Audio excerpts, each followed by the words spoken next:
이강민의 잡지사 6월 18번째 페이지. 원서 포노타임인 아메리카에 로버트 드니로가 있다면 원소 포노타임인 주기율표엔 하나만 더 니로가 있습니다. 숭실사이버대 환경안전공학과 교수로도 활동하고 계신 곽지식 작가와 함께합니다. 어서 오십시오. 안녕하세요, 곽지식입니다. 아유, 반갑습니다. 약간 좀 과도한 연기였던 것 같군요. 더 니로. 예. 네네. 네. 자, 주기율표 속 원소들의 일상 속 쓰임을 또 재미있게 알아보는 시간이죠. 원소 포노타임인 주기율표가 또 3주 만에 돌아왔는데 이제 34번째 원소를 만날 차례입니다. 작가님, 어떤 원소인가요? 네, 오늘 원소 기호로 쓰면 SE, 알파벳 SE라고 쓰게 되는 셀레늄이라는 원소에 대해서 알아보도록 하겠습니다. 예. 진짜 90년대, 뭐 20세기 말만 하더라도 셀레늄, 그게 뭐야? 그런 게 있어? 셀레늄이란 게 원소일까? 아니면 뭐 새로 만든 뭐 알루미늄 합금 이름일까? 아무도 친숙하게 여기지 않았지 않았을까? 지금도 예. 전 좀 생소한. 아, 그런가요? 예, 좀 그런 아주 더욱더 생소한 물질이었는데요. 2000년대 들어서면서 갑자기 뭐 셀레늄 영양제라든가 어허. 셀레늄 많이 든 게 뭐 몸에 좋다 이런 게 유행하면서 갑자기 급격하게 많은 사람들에게 친숙한 원소로 좀 다가오게 되었죠. 예. 이 우리 예전에 이제 리튬 편 했을 때 네. 리튬만 하더라도 이제 진짜 70년대, 80년대 이럴 때는 학생들한테 강제로 수소 헬륨 다음에 이제 리튬이니까 리튬. 얼마나 앞쪽에 나옵니까? 네. 학생들한테 강제로 외우라고는 엄청 시켰거든요. 어. 그렇지만 리튬이 어떻게 생겼는지 뭐에 쓰는 건지 아무도 모르면서 존재감이 외우기만 하던 시절이 굉장히 수십 년 흘러갔었는데 네. 어느 날 갑자기 리튬 이온 배터리가 나오면서 특히 더군다나 우리나라에서는 이제 제가 그때 당시 이제 또 사랑의 배터리 그렇죠. 노래를 예. 부르면서 제가 열정적으로 설명했던 기억이 나는데 예, 예. 우리나라 이제 배터리 산업이 미래의 발전 가능성이 높은 유망 산업으로 분류가 되게 되면서 갑자기 리튬 이온 배터리라는 게 전 국민이 알아야 되는 뭔가 상식처럼 맞아요. 주식 투자를 하는 사람들은 누구나 이거는 알고 있어야 되는 당연한 사실처럼 다가오게 되면서 네. 리튬이 이제 굉장히 친근한 원소가 되어버렸죠. 맞습니다. 네, 그런 식으로 셀레늄도 2000년대 들어와서 21세기 들어서 갑자기 한국에서 훨씬 더 과거에 비해서 이제 친숙해진 그런 원소인데 우리가 지금 이제 30개가 넘는 이 원소들을 다 이렇게 하나하나 이제 살펴봤는데요. 네. 그중에 좀 친숙한 은처럼 정말 친숙한 것도 있었고 좀 생소한 것도 있었는데 베릴륨 이런 애들. 예, 다들 살펴보다 보면 언젠가 또 이렇게 갑자기 훅 친숙해지는 게 또 나타날지 모른다라는 생각으로 뭐 재미있게 친숙한 대로 생소함 또 생소한 대로 재밌게 들어주시면 감사하겠습니다. 좀 생소한 게 오히려 또 재밌을 때가 있다. 예, 신기하죠. 예. 아, 이런 게 여기에 쓰였어? 이러면서 맞아요. 재밌을 때 있죠. 셀레늄 기대됩니다. 아, 근데 뭐 시작부터 참 헛웃음이 난다고 할까요? 아, 왜 그렇죠? 셀레늄을 처음 발견한 화학자가 역시나 그 나라 출신이라고. 네. 스웨덴? 묻고 따질 거 있겠습니까? 대단하다, 스웨덴의 진짜. 화학자 웬스 베르셀리우스라는 분께서 19세기 초에 발견한 물질이 바로 이 셀레늄입니다. 어떻게 뭐 스웨덴 대사관이라든가 이쪽에서는 좀 어떻게 연락이 없나요? 저희가 뭐 접촉을 하긴 했는데. 네, 접촉이라고 할 수 있을 정도까지 접촉했나요? 일방적 접촉일 수도 있는데 아주 좀 바쁘신지 원하는 회신은 오지 않았고. 아하. 하지만 문을 두드려 보겠습니다. 이게 어떻게 진짜. 스웨덴에는 이제 왕이 지금도 계시거든요. 예. 스웨덴 우리 저기 뭐죠? 박광일 선생님께서 네. 한번 설명해 주셨죠. 황태자가 와서 신라 고분. 그러니까 예. 그분의 지금 손장가가 지금 아마 국왕이실 텐데. 아, 그렇구나. 예. 멀지도 않아요, 별로. 그러네. 예. 스웨덴 국왕 폐하께서는 네. 지금 이 먼 아시아의 한 나라에서 Your grandpa가 이렇게 스웨덴 이야기를 많이 하는지 정말 알고 계실까? 전 진짜 어떻게 좀 전달할 수 있는 방법이 있다면 좀 어떻게 아시는 분 계신가요? 듣는 분 중에서. 국왕에게 가는 게 더 빠를 수도 있다. 이게 만약에 이 시대가 좀 만약에 스웨덴이 아니라 조선이었다면 우리가 박광일 선생님한테 이렇게 부탁을 해가지고 뭔가 상소문을 좀 써가지고 아하. 임금님께 이제 직접 좀 올려봐라라는 예. 이런 뭐 부탁도 할 수 있을 텐데 네. 스웨덴이 뭐 그런 상소문 시스템이 있는 것 같지는 않고 예. 어떻게 해야 이 우리의 정말. 이 스웨덴에 대한 저희 진짜 어떤 열심히 했는데 이 어떤 예. 열성을 전달할 수 있을지 좀 더 기다려 보죠. 관심 좀 예. 가져주시면 감사하겠습니다. 그러게 말이에요. 이 베르셀리우스가 그냥 뭐 이 셀레늄 발견한 사람 뭐 이렇게 해도 그것도 뭐 작은 업적은 아닌데요. 이분이 사실은 화학에서 또 이 주기율표에서 상당히 이제 큰 업적을 또 지금까지도 선명하게 남기신 게 어떤 면이 있냐면 이 베르셀리우스 이전에는 화학 원소를 표기할 때 지금처럼 뭐 수소는 H, 탄소는 C 뭐 이런 식으로 알파벳으로 표기를 하지가 않고 원소 기호를 그것 좀 신기하지 않습니까? 알파벳으로 쓰는데 그거를 왜 굳이 원소 기호라고 부를까요? 그 좀 이상하지 않아요? 그러네. 기호. 원소 뭐 부호라든가 원소 약 뭐 이렇게 부를 수도 있을 텐데 왜 원소 기호라고 부를까? 왜 그걸 심볼이라는 식으로 부를까요? 모르겠는데. 옛날에는 정말로 그거를 기호로 많이 썼거든요. 그러니까 알파벳으로 예전에는 원소를 표시하지 않고 네. 뭐 무슨 뭐 수소라고 한다면 뭐 동그라미를 그리고 그 안에다가 무슨 뭐 무늬를 그린다든가 정말요? 예, 탄소라고 한다면 뭐 네모 모양을 한다면 뭐 색칠을 한다든가라는 진짜? 식으로 정말로 그런 부호를 사용하던 시대가 있었습니다. 예. 그 사실은 어디에 전통이 있냐면 우리가 이제 현대화학을 케미스트리라고 하지 않습니까? 근데 과거에 이제 연금술은 어케미라고 하죠. 그래서 이제 그 이제 서로 말만 들어도 이제 그게 통하는 이야기인데 네. 연금술사들의 이제 전통에서 현대화학이 이제 이어지고 있는 것인데요. 네네. 연금술이라는 건 좀 이렇게 뭔가 신비롭고 좀 마법적이고 좀 주술적인 그런 거지 않습니까? 그렇죠. 그렇다 보니까 어떤 물질을 상징하는 것으로 이제 우리나라에서도 그러니까 우리나라 중국에서도 그 음양이라든가 뭐 오행이라든가 이런 거를 기호로 많이 나타냈죠. 네네. 세상을 이루는 게 무슨 뭐 건곤감리가 뭐 모여서 세상의 여러 가지를 나타내는데 그거를 뭐 무늬로 표시하면 그쵸. 태극기 옆에 있는 무슨 뭐 그 짝대기 모양이 되고 그쵸. 이렇게 우리나라에도 있잖아요. 있었죠. 옛날 사람들의 어떤 그런 주술적이고 신비적인 세계 속에서는 세상을 이루는 원소를 어떤 신비한 무늬 야. 모양으로 표시하는 게 뭐 유럽에도 한국에도 그런 게 많이 유행하고 있었거든요. 우리나라 같은 경우는 지금 태극기에서도 이제 그거를 그렇죠. 표시를 하고 있을 예. 정도인데 그래서 그 유행 그 역사가 쭉 이어져 가지고 근현대의 화학이 되었기 때문에 네. 현대의 화학 근대의 화학자들 현대의 화학자들도 베르셀리우스 이전까지는 그런 이상한 부호나 무슨 마크 기호, 말 그대로 어떤 그런 특이한 어떤 상징적인 심볼 이런 걸 이용을 해가지고 원소들을 다 나타내고 있었습니다.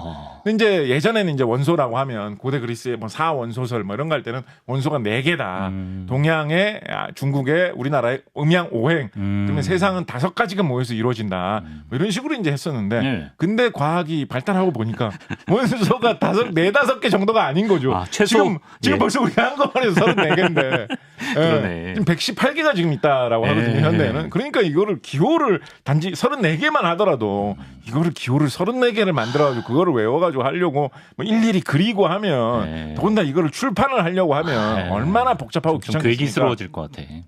그래서 네. 베르셀리우스가 이렇게 복잡하게 해가지고는 이거 한도 끝도 없을 것 같다. 특히나 이제 이 본인이 직접 원소를 하나 발견한 사람이 하는 얘기니까 얼마나 예. 좀 권위 있게 들리겠습니까? 예. 이러지 말고 예. 이 유럽에서 학술적으로 쓰이는 말은 라틴어나 그리스어니까 라틴어나 그리스어 이름에서 한 글자 두 글자 정도 알파벳을 따와가지고 그거를 원소를 표시하는 말로 사용을 하자라고 네. 해서 지금 우리가 사용하는 셀레늄을 SE라고 쓰는 요 체계를 기본적으로 이분이? 퍼뜨리기 시작한 사람이 바로 스웨덴의 베르셀리우스다. 이거 훌륭하네. 우리나라 이 방송 사상에서 이거 공중파에서 베르셀리우스 스웨덴에서 이런 업적을 남겼다는 거. 동아시아 통틀어도 제가 볼 이게 때는 좀 없어요. 몇 분이나 예. 되겠어요. 이거 진짜 진짜. 스웨덴 국왕폐하께서 좀 관심 가져주셨으면 그러게요. 진짜 예. 간절한 목소리로 말씀드리고 싶고요. 네.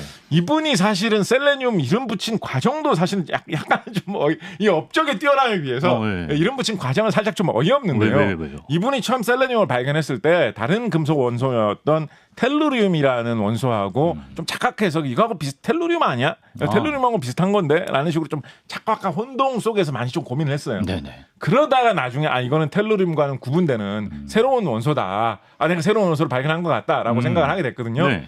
그래가지고 셀레늄이라는 원소 이름을 붙일 때 어떻게 생각을 했냐면 네네. 텔루리움이라는 말은 이제 지구, 땅의 원소라는 뜻이거든요. 네. 그래서 텔루리움하고 좀 착각할 뻔하니까 한 거니까 지구하고 비슷한 뭔가 그런 거에 이름을 붙이면 좋지 않을까라고 생각을 했는데 이제 헬리움 같은 경우에는 이제 태양의 원소라는 뜻으로 너무 세고 맞다. 또 다른 원소도 이미 다른 원소도 있죠. 헬리오스. 그렇다 보니까 만만하게 좀 달이라고 생각을 해가지고 그냥 지구 원소의 어떤 친구, 지구 원소의 약간 아류 이런 느낌으로 예. 달 원소라고 하자라고 해가지고 달의 여신이 그리스 신화에서 셀레네라는 뭐 요즘에 뭐 아르테미스가 달의 여신 아니야 뭐 이런 거 있는데요. 맞아. 그리스 신화에 보면 이렇게 하나의 신이 한 2-3개인 경우가 좀 있습니다. 생각해보면 뭐 그리스 신화는 뭐 현대에 그거를 뭐 이렇게 신봉하면서 믿는 어떤 교단 같은 그런 게 없죠. 없죠. 무슨 뭐 어떤 뭐 연합회 뭐 이런 데서 네. 그리스 로마 신화 연합회 뭐 이런 데서 가끔 모여서 대회를 하면서 어떤 뭐 중요한 방침을 정하고 이런 거 안 하지 않습니까? 그러다 보니까 이렇게 좀 혼돈이 좀 많은 편인데 셀레나도 달의 여신으로 불리우고 있기 때문에 세일러 문하고는 좀 다르고요. 그리스 신화 그 세일러문에도 그런 그 그리스 로마 신화에 그런 여신 이름들이 이제 쭉 나와가지고 이름이 되는 경우가 있는데 뭐 그거는 아무 상관없고요. 베르셀리우스가 지구의 아류라는 느낌으로 붙인 달의 원소. 본인이 착각해놓고 그렇게 친구를 사실 만들어. 달하고는 진짜 아무 상관없거든요. 달이 뭐 달에 셀레늄이 많은 것도 아니고 헬륨은 실제로 태양에 헬륨이 많기 때문에 헬륨이라는 이름이 붙은 거죠. 실제로 그렇게 과학적으로 추정했고 지금은 확인도 됐고요. 그에 비해서 뭐 셀레늄은 달에 뭐 셀레늄이 많은 것, 뭐 달을 보기 위해서 뭐 셀레늄을 우리가 활용해야 되는 것도 아니고 그런 건 아니다. 아무 상관도 없는데 네. 그냥 이 스웨덴 분이 갖다 붙이신 것이다라고 보시면 되겠습니다. 그렇습니다. 이제 뭐 한때 어머님들 사이에서 그 노화 방지에 좋다고 그 마시는 콜라겐이 유행한 적이 있었는데 이 콜라겐에 히알루론산 셀레늄이 함유돼 있다 이런 광고를 본 기억이 있다라고 우리 에디터가 제보를 하더라고요. 자 그럼 실제로 셀레늄이 노화 예방과 무슨 뭐 관련이 있나요? 이 뭐 간접적으로 관련이 조금 있습니다. 이게 뭐부터 이야기를 해야 되냐면 이거 이야기하자면 좀 긴 이야기인데 이건 이야기하면 끝날 것 같은데요. 지금 스웨덴 얘기하다가 10분 지났는데. 이거 어떡하지 이거? 하여튼 이야기하자면 긴 이야기인데 이게 기본적으로는 이제 산소하고 관련이 있습니다. 산소. 우리가 산소 편 이야기를 하면서 산소는 이제 화학 반응을 잘 일으킨다라는 이야기를 많이 했습니다. 네네. 우리가 이제 숨을 쉬는 이유도 숨을 쉬어가지고 화학 반응을 잘 일으키는 산소를 공기 중에서 빨아들여서 그거를 몸속에 곳곳에 여러 가지 유용한 용도로 확인하기 위해서죠. 사람 뭐 근육을 움직인다든가 전기를 만들어가지고 신경을 활발하게 활동하게 해가지고 뭐 머릿속으로 뭔가 생각을 하게 한다든가 그런 여러 가지 화학 반응을 일으키는데 화학 반응을 일으킬 재료하고 공기 속에서 빨아들인 산소를 이용해가지고 화학 반응을 활발하게 일으키는 작업 항상 몸속에서 일어나고 있습니다. 그래서 그런 활동을 뭐 굳이 구분해가지고 사람의 이런 표면적인 호흡 그리고 세포 속에서 내부적으로 일어나는 세포호흡 뭐 이런 식으로 부르기도 하는데요. 기본적으로 우리가 숨을 쉬는 이유가 산소가 화학 반응을 아주 잘 일으키기 때문에 그거를 활용하려고 그렇게 하는 거다라고 보시면 되는데요. 이 화학 반응을 잘 일으키다 보니까 무슨 문제가 생길 수 있냐면 우리가 원하는 화학 반응만 그대로 꼭 일으키는 게 아니라 그냥 엉뚱한 화학 반응을 일으키는 사고를 칠 가능성도 좀 생긴다. 우리 몸에서? 라는 것이죠. 네, 그렇습니다. 그래서 이제 뭐 그게 유용하게 활용될 때도 있고요. 종종은 뭐 사고 치는 의도하지는 않았지만 유용하게 활용될 때도 있고 의도해서 뭐 유용하게 활용될 때도 있는데 정말 의도치 않게 몸속에서 사고를 치면 원래 있던 몸에서 잘 작동해야 될 것을 혹은 몸의 재료가 되는 신체 일부를 그 활발하게 화학 반응을 일으키는 산소의 그 활동 때문에 엉뚱한 화학 반응이 일어나서 원래 있던 게 파괴돼 버린다, 없어져 버린다, 딴 물질로 바뀌어 버린다, 이상하게 돼 버린다 이런 일이 일어날 수가 있거든요. 그래서 그로 인한 어떤 손상이 노화의 여러 가지 원인 중에 하나가 아니냐라는 그런 생각이 있습니다. 그걸 이제 흔히 말해서 이제 활성산소 이론 이런 식으로 부르는데요. 산소가 이제 활발하게 반응을 일으키는 상태가 되어서 몸속에서 여러 가지 활동을 하는데 그 중에서 우리가 좀 안 일어났으면 좋을 만한 화학 반응까지 산소가 사고치면서 일으키기 때문에 몸이 망가진다. 그게 노화의 원인 중에 하나다. 최근에는 그것 때문에 피부가 늙어가는 게 있지 않을까 뭐 이런 이야기도 광고에서는 많이 합니다. 그래서 그게 이제 활성산소에 의한 노화 이론이고 흔히 이제 그렇게 산소 원자의 화학 반응을 잘 일으키는 그 성질로 인해서 몸이 좀 망가지게 만드는 그런 성분을 따로 이제 일컬어 가지고 활성산소 종 그런 여러 가지 물질을 이제 종으로 이렇게 싸잡아서 묶어서 활성산소 종, 리액티브 옥시전 스피시즈 뭐 이런 식으로 부르기도 하고요. 그리고 약자로 따서 ROS, 로스 뭐 이런 식으로 부르기도 합니다. 이게 사실 이제 요즘은 조금 약간 그 예전만큼은 많이 쓰이지 않는 용어인데요. 한때 이 ROS, 로스, 활성산소종이라는 이 말이 뭐 논문이나 여러 가지 기사 같은 데서 좀 많이 애용되었던 이유 중에 하나가 지금 이제 이거 기억하시는 분 얼마나 계실지 모르겠는데 2000년대 초에 미국에서 굉장히 유행한 텔레비전 코미디 시리즈, 시트콤 시리즈 중에 프렌즈라는 게 있었습니다. 전 그거 한 5번 주행했습니다. 그렇게나 많이 보셨습니까? 그걸로 영어 공부하고 다 외워요.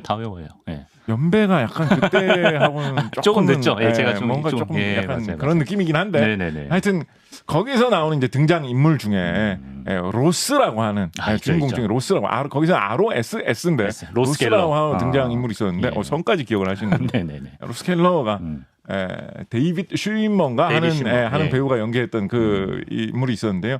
그분이 약간 뭔가 그분이 이제 과학자로 등장하시죠. 그렇죠, 그 중에서 그렇죠. 과학자로 예. 고생물학 하시는 과학자로 등장하시는데 그분이 이제 약간 좀 취향도 좀 특이하고 그러면서도 좀 이제 그분이 이제 막 과학자로 일하시고 나중에 막 교수로 승진하고 막 맞습니다. 정교수가 되고 막 성공하거든요. 막 그러니까 막 자기 나름대로 어떤 삶의 스타일 이런 것도 막 추구하시고 하다 보니까 이게 재밌어서 그 로스라는 등장인물을 좋아하는 사람도 좀 많이 있었지만 매력 있죠. 약간 안티 비슷하게 쟤 나오면 좀 재미없다 내지는 쟤는 좀 싫다 저런 사람은 내 친구 중에 없었으면 좋겠다 그런 사람도 좀 있었거든요. 그래요. 그렇다 보니까 거기서 좀 따와가지고 노화를 일으키는 진짜? 물질 ROS 로스 그게 그 이름이 마침 좀 맞아 떨어져가지고 그러니까 정설은 아니고요. 이렇게 많이 쓰여. 이거는 뭐 공식적으로 어떤 뭐 프렌즈 협회 같은 데서 활성산소종을 이제부터 로스라고 부릅시다 뭐 이렇게 했겠습니까? 그런 건 아닌데 굳이 이제 이렇게 따져보면 2000년대 초에 로스라는 말을 좀 많이 썼던 원인 중에 하나는 뭐 로스구이가 유행해서 뭐 이렇다라기보다는 시트콤 프렌즈의 영향도 없잖아 있지 않나. 시기가 맞았구나. 뭐 그런 식의 이야기도 조금 해볼 수 있을 것 같은데요. 요즘에는 뭐 로스 ROS 이런 말보다는 그냥 활성산소 이렇게 이제 프렌즈 종영한 지도 벌써 한 10년 넘어가는 것 같거든요. 더 넘었죠. 그렇다 보니까 챈들러는 고인이 됐습니다. 벌써 그렇게 됐군요. 그래서 요즘 그냥 활성산소라고 부른다 보시면 되겠습니다. 그런데 셀레늄이랑 뭔 상관? 셀레늄이랑 뭔 상관인지 얘기를 안 했죠. 시간 없다면서 프렌즈를 꼭 넣어야만 했나요? 그래요? 죄송스럽네요. 셀레늄하고 뭔 상관이 있느냐? 사람의 몸에 이렇게 활성산소가 사고를 치고 다니면 그 사고 치는 거를 수습해 주는 물질도 있겠죠. 수습해 주는 뭔가 반응 같은 것도 이제 어느 정도 개발이 되어 있을 수가 있겠죠. 그죠? 우리가 예전에 그 뭐 할 때였더라. 이 이야기를 한번 했었습니다. 사람이 이제 설탕물만 먹어도 살이 찌는데 지방이 막 생겨나는데 설탕물 갖다 주면서 야 이거 살로 바꿔봐. 살 힘들면 그냥 지방 성분으로만 바꿔봐. 이렇게 하면 그 바꾸기 너무 어렵잖아요. 효소.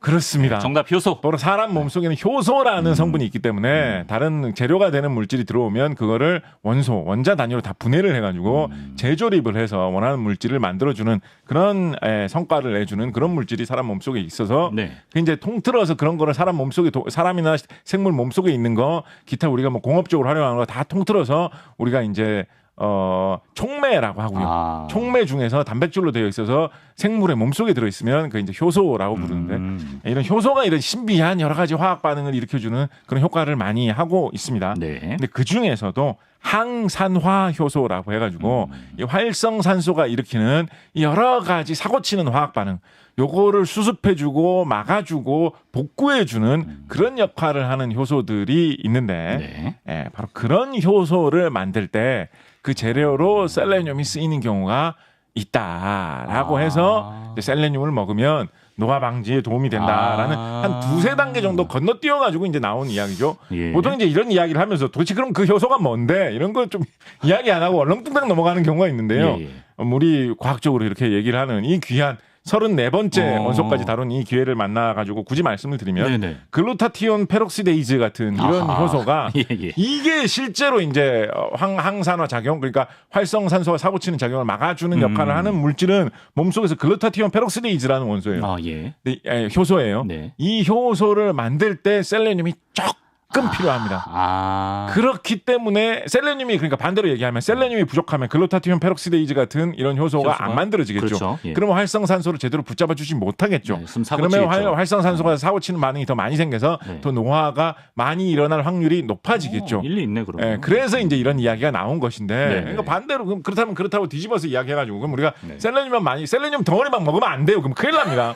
그러나 셀레늄이 몸에 흡수할 수 있는 형태로 되어 있는 어떤 그런 영양제라든가 그런 식품을 먹어야 되는 건데요. 그럼 그렇게 해가지고 우리가 셀레늄을 엄청 많이 먹으면 그것 때문에 그 글루타티온 페록시데이즈가 몸에서 막 퍽퍽 많이 생겨나느냐. 그리고 글루타티온 페록시데이즈 같은 이런 효소만 많이 생겨나면 그게 몸속에 노화가 일어난 모든 반응을 다 잡아주느냐. 그건 아닙니다. 아니에요? 그렇지는 않은데 아까 반대로 뒤집어서 생각한 거. 셀레늄이 너무 없으면 이런 효소들이 생길 수가 없으니까 그러면 활성산소가 사고를 더 많이 치지 않겠느냐. 라는 이야기를 해볼 수가 있기 때문에 셀레늄이 부족한 경우에는 셀레늄을 보충해 주는 게 좋다. 혹은 셀레늄이 좀 많으면 그래도 어떻게 좀 도움이 되지 않을까라고 해가지고 이제 그런 셀레늄 영양제 혹은 셀레늄이 많이 든 물질 먹으면 뭐 몸에 좋다라는 그런 열풍이 우리나라에 21세기 초에 잠깐 불었던 것인데요. 예. 예, 뭐 아까 말씀드렸듯이 그렇다고 해서 뭐 영원히 살 수 있다 이런 건 아니고, 예, 또 늙지 과하게 않는다. 섭취하면 예, 좋은 거 아니고 이런 건 아니고. 예. 예. 다만 그런 어떤 한계가 있는 거니까 네. 의사 선생님, 약사 선생님하고 상담을 해보시고 예, 드시면 될 것 같고요. 네. 이게 신기한 게 뭐냐면 뭐가 신기한 신기한가요? 거 1차 신기한 게 있고 2차 신기한 게 있는데요. 예. 1차 신기한 건 뭐냐면 이제 활성산소 이론에 따르면 네. 이 산소가 사람의 노화를 일으키는 원인으로 악용될 수가 있는 거잖아요, 몸속에서. 그렇죠. 근데 이제 우리나라 조선시대에 신선이 되었다. 늙지 않고 영원히 사는 방법을 개발했다라고 하는 사람들 중에 몇몇이 네. 예를 들면 대표적으로 이름 많이 알려져 있는 분, 뭐 동국 여지지 같은 문헌에 나오는 북창 정렴 선생 있습니다. 예. 정렴 선생. 예. 이분이 뭐 쓴 북창 비결이라는 책이 돌아다니고 있는데 비결. 거기에 보면 뭐 우리나라의 미래가 예언되어 있다 뭐 이런 이상한 이야기도 있는데요. 예. 그런 거 하면 별 믿을만한 얘기는 아닌 것 같고요. 예. 그리고 또 말년에 신선으로 변신했다라는 소문이 있는 망우당 곽재우 선생 뭐 이런 분들. 의병장 곽재우 선생이요? 그렇습니다. 이런 분들도 이제 말년에 이제 신선으로 변신해서 또 현풍국 씨의 자랑. 영원히 살 수 있는 방법을 터득했다. 늙지 않은 방법을 터득했다. 이런 이야기들이 있거든요. 예. 근데 정말이라고 할 만한 그런 얘기가 있는 줄도 몰랐어요. 예. 뭐 전설은 있습니다. 예, 그런 게 좀 있는데 예. 이분들이 이제 늙지 않기 위해서 사용했던 방법 중에 이제 벽곡이라고 해가지고 음식을 먹지 않는다는 방법이 또 있고요. 또 한 가지 특히 이제 정념 선생 같은 경우에 이런 묘수가 있었다라고 하는 방법 중에 뭐가 있냐면 복기라는 방법이 있거든요. 복기? 예, 복기가 뭐냐면 복은 이제 배 뭐 바다 빨아들인다, 먹는다 약간 이런 뜻이에요. 기는 말 그대로 기라는 뜻이거든요. 문자 그대로 해석하면 공기라는 뜻이에요. 공기를 받아들이는 방법을 우리가 일반적으로 숨 쉬는 것처럼 하지 않고 뭔가 특별한 묘한 방법으로 하게 되면 늙지 않고 불로장생하는 신선이 될 수 있다라는 뭐 이런 이론에 심취해가지고 그 방법을 찾아냈다라는 거거든요. 호흡법인가 그러면? 그렇겠죠 아마도. 예. 혹시 정념 선생은 활성산소 이론에 대해서 잘 알고 있어가지고 호흡을 하면서도 활성산소만은 받아들이지 않고 활성산소는 생기지 않게 하면서 호흡을 할 수 있는 묘수를 개발했기 때문에 필터링이 늙지 됐다. 않고 어떤 신선이 될 수 있었던 것은 아니겠죠 물론. 그렇지만 이렇게 이제 묘하게 맞아떨어진다. 공교롭게도 뭐 이런 이야기 해볼 수 있을 것 같고요. 2차 공교로운 이야기로 또 뭐가 있냐면 이건 좀 더 공교로운. 이제 하나만 더로 안 되니까 1차 신기, 2차 신기 이렇게 나누시는 건가요 지금? 셀레늄이 달의 여신 셀레네에서 따온 이름이라고 말씀드렸잖아요. 근데 셀레네에 대한 일화 전설 중에서 가장 유명한 일화로 어떤 게 있냐면 셀레네가 이제 달의 여신으로 이렇게 달의 여신이니까 아무래도 밤에 이렇게 활동하겠죠. 그렇겠죠. 밤에 이렇게 활동을 하다가 엔드미온이라고 하는 어떤 목동을 발견합니다. 근데 이 목동이 이제 뭐 양을 특히 이렇게 돌아다니면서 양을 치면 밤에도 양을 몰고 다니고 밤에도 양을 관리해야 될 필요가 있겠죠. 엔드미온이 달밤에 양치는 그 장면을 봤는데 셀레네가 너무나 멋지고 아름다운 모습이라 가지고 완전히 반하게 됩니다. 이 엔드미온이라는 목동에게.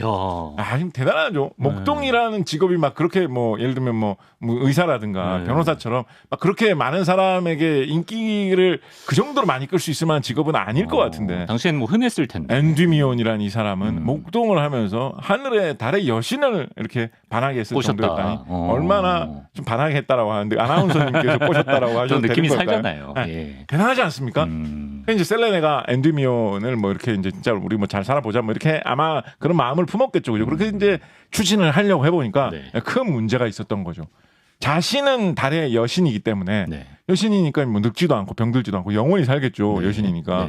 근데 엔드미온은 사람이지 않습니까? 목동이지 않습니까? 그래서 이제 어떻게 하지라고 고민을 하다가 셀레네가 뭐 제우스 신에게 부탁을 했다든가 어떻게 해가지고 묘한 술법을 부려가지고 엔드미온을 영원히 늙지 않고 사는 상태로 바꾸어 버렸다라는 이런 전설이 있는데 분명히 스웨덴의 베르셀리우스 선생께서 이름을 붙일 때는 이런 사실을 몰랐겠죠.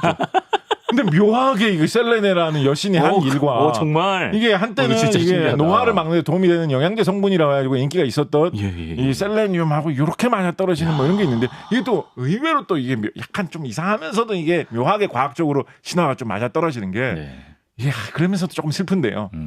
셀레네가 영원히 엔드미온을 살게 하기 위해서, 늙지 않게 하기 위해서 어떤 방법을 택하냐면 무슨 뭐 호흡법을 어떻게 한다 이런 정념 선생 같은 방법을 사용한 게 아니고요. 복귀를 사용한 게 아니고 네. 약간 이게 좀 과학적인데 우리 예전에 이 이야기 한번 한 적이 있는데 어떻게 하느냐. 동면을 하게 만들면 동면을. 그래서 영원히 잠에 빠지게 하면 네네네. 그래서 몸의 신진대사를 멈추게 하면 이 사람은 예. 늙지도 않고 영원히 갈 수 있다라고 해가지고 네. 어디 이렇게 잘 보관을 해놓고 자신의 어떤 사랑하는 남편이지만 네. 활동을 하지 않는 상태로 네. 그대로 그냥 아름다움만 보존된 채 젊은 채로 영원히 잠에 빠지게 하는 상태로 바꿔버립니다. 그래서 자기는 지켜보기만 하고. 앤디미오는 그걸 좋아했을까요, 싫어했을까요? 단 여기서 이제 약간 좀 뭐랄까요? 네. 목가적인 생각을 하셨네요. 예. 여기서 다시 한번 이 신앙이 때 고대 그리스 신앙이 때문에 네. 또 그렇게 과학적으로만 끝나지는 않는데요. 네. 말미가 어떻게 되느냐 지켜보지만 하지는 않아요. 이야기 결말이 어떻게 되냐. 예. 이 달의 여신이 잠자고 있는 엔드미온하고 사이에서 네. 약 50명의 딸을 낳았다라는 것으로 이제 이야기가 정말 신비롭군요. 이어져 가게 됩니다. 그렇군요. 예. 진시 황제가 저기 달의 여신을 꼬셨어야 되네. 쉽지 않지 안 않았을까요? 읽어주네. 엔드미온 뭐 이렇게 이런 걸 보면 좀 가능성이 외모 없진 좀 많이 않지. 따졌던 것 같은데. 예. 그렇습니다. 시간이 얼추 다 돼서 벌써요. 벌써 이거 막 열어드리겠습니다. 그냥 네. 셀레늄 뭐 일상 속 쓰임 뭐 하나만 이야기하면 예. 하나만 이야기하면 네. 이거 하나만 우려했던 사태가 또 벌어졌네요. 진짜 딱 하나만 이거 어떻게 얘기하지? 예, 중요한 걸로 뭐 말씀해 주시죠. 포인트 진짜 하나만 이야기하면 예.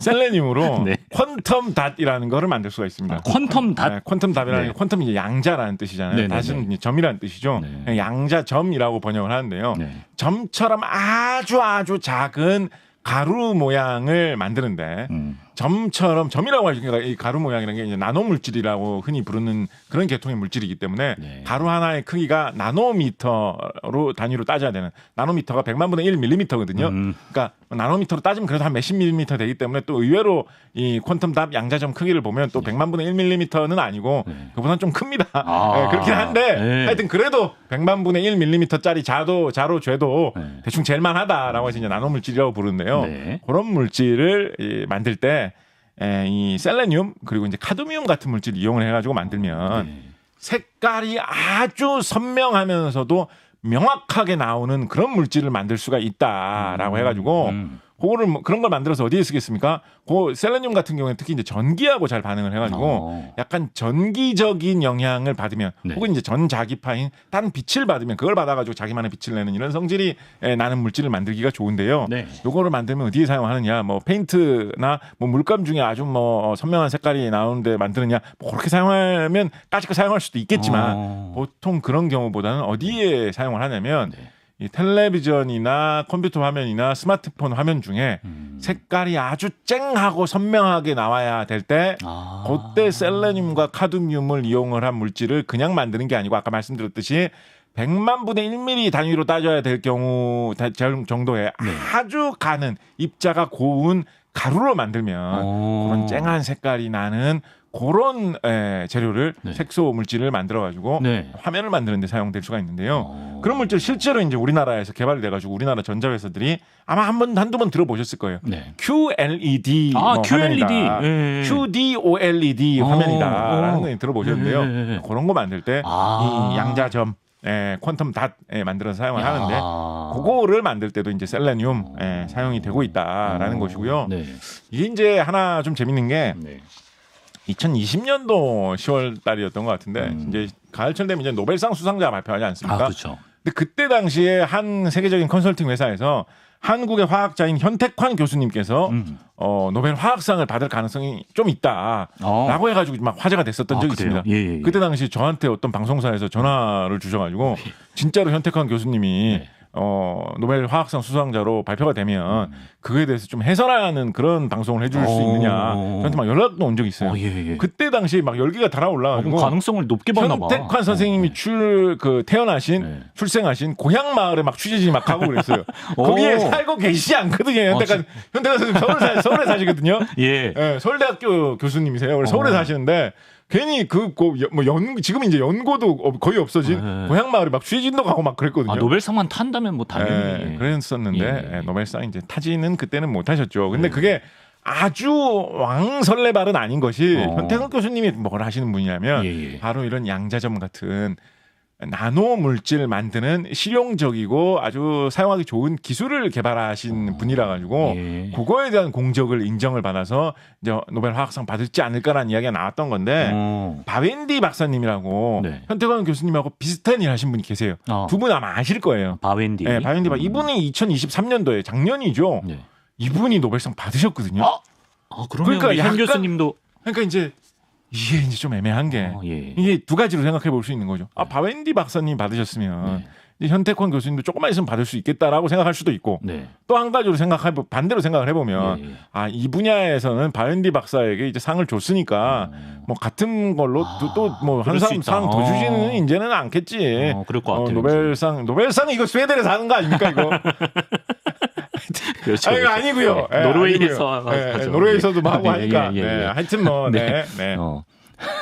그런데 현태관 박사님 이제 좀 그런데 네. 좀 이제 아쉬운 점이 네. 우리나라 같은 경우에는 이 나노 물질 뭐 이런 거 개발해가지고 여러 가지 연구를 하고 하는 게 단순히 이런 과학적인 연구, 이론적인 어떤 탐구에만 그치는 게 아니라 이런 걸로 양자점 이런 거 만들어가지고 퀀텀 다 만들어가지고 실제로 더 선명한 텔레비전 만드는데 이미 활용하고 있지 않습니까?